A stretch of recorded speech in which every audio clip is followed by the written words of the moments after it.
মায়ের কাছে গিয়েছি আর বাহারি রকমের পিঠা খাবো না সেটা কি হয়? 2 দিনের জন্য গেলে কি হয়েছে, যত যত শীতকালীন পিঠা আছে সব কিছু করে খাইয়েছে। শুধু মাকে কেন বলবো, আমার বড় ভাইয়ের বউ অনেক কষ্ট করে যত্ন করে আমার জন্য পিঠার আয়োজন করেছিল। আসসালামু আলাইকুম, সবাই কেমন আছেন? আশা করছি সবাই ভালো আছেন। একটা সময় ছিল কি জানেন, সবাই মিলেমিশে হাতে হাত লাগিয়ে পিঠা বানাতো, গল্প করতো এবং সবাই সবার ঘরে দিত। বাট এখন সেগুলো এখন খুবই কম দেখা যায়। সবাই এখন একলা পথের পথিক।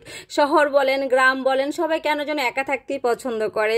যুগের সাথে সাথে মানুষের মন মানসিকতাও চেঞ্জ হয়ে গেছে। রক্তের সম্পর্কগুলো এখন আর আগের মতো নাই। সবার মাঝখানে এখন ইগো জিনিসটা চলে আসছে। তো যাই হোক, এখানে হচ্ছে মানে বাবার বাড়ির বলতে পারেন দ্বিতীয় দিন। তো আমার বড় ননদ ছিল আপনাদের ভাইয়া। তো আমার ভাইগনা যে ইসাক, ও হচ্ছে আবারও ডেঙ্গু আক্রান্ত হয়েছে। তো বাড়িতে চলে আসছে, ওর প্ল্যাটেলেট কম, অনেক অবস্থা খারাপ। তো যেহেতু বলছে এবার কোথাও যাব না আর আমার যাওয়াও হবে না, আপনাদের ভাইয়া বলতেছে তার পরের দিন একা একা যাবে। তো আমি বললাম যে না, আপা যেহেতু যাচ্ছে, বড় আপু যেহেতু যাচ্ছে, আমিও যাব।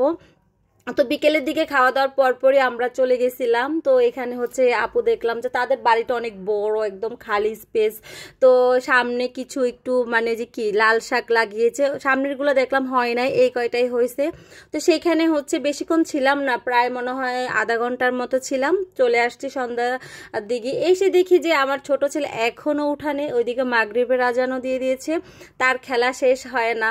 ওই যে সেদিন আপনাদের সাথে বললাম, তাদের নানার বাড়ি বলতেই হচ্ছে তাদের সেই মানে মামাতো বোন আর মামাতো ভাই, মানে তারা থাকতেই হবে, তারা ছাড়া তাদের নানার বাড়ির আনন্দটা পুরোপুরি তারা এনজয় করতে পারে না। আর এদিকে ঘরে ঢুকে দেখি আমার আম্মাজান বসে বসে একা একা পিঠা বানাচ্ছে। আর তার কি কষ্ট, কারণ এই পিঠাগুলো বানাতে কিন্তু কোমর টোমর ব্যথা হয়ে যায়, কারণ সারাদিনই তো কাজ করতেছে।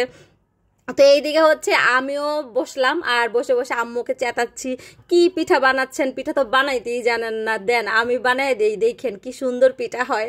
এইদিকে মাহিদির আব্বুকে বলতেছে, এই ক্যামেরা ধরো, দেখো তোমার বইয়ের গুণ, তোমার শাশুড়ির মা মানে আমার নানু আমার মাকে তো কোনো কাজই শিখায় নাই, দেখো পিঠাগুলো বানাচ্ছে মোটা মোটা, আর আমার পিঠা দেখো কি সুন্দর চিকন চিকন, দেখো তোমার বইয়ের গুণ কি। তো এইদিকে হচ্ছে এগুলো আমার আম্মু বানাইছে, আর ওইদিকে হচ্ছে এই চিকন চিকন এগুলো হচ্ছে আমি বানাচ্ছি। মানে আমার মাকে আর আমার জামাইকে বরাবর চেতাইতে আমার খুব ভালো লাগে, আর কেন জানে তারা দুইজনকে চেতাইলে চেতে। তো যাই হোক, আম্মু তো এখানে পিঠা বানাচ্ছে। এইদিকে হচ্ছে আমার বড় ভাইয়ের বউ মানে নাদিম ভাইয়ের ওয়াইফ, তো ও ভাবি আবার হচ্ছে পিঠা বানাইছে, তারপরে সন্ধ্যার সময় নাস্তা বানাইছে। তো সেগুলো করে আমাকে ডাকছে। আর এই পিঠাটার নাম হচ্ছে বকুল পিঠা। এই পিঠাটা আমার পেজে এখন আপলোড দেওয়া হয় নাই। আমার যে যে আপুরা বলবে বানাতে রেসিপিটা, আমি অবশ্যই আপনাদেরকে দিব একদিন। খুবই সহজ, এই তো আমার আম্মা রান্নাও করেছে। তো কেমন লাগলো আজকের ভিডিওটা, ছোট্ট একটা ব্লগ শেয়ার করেছি।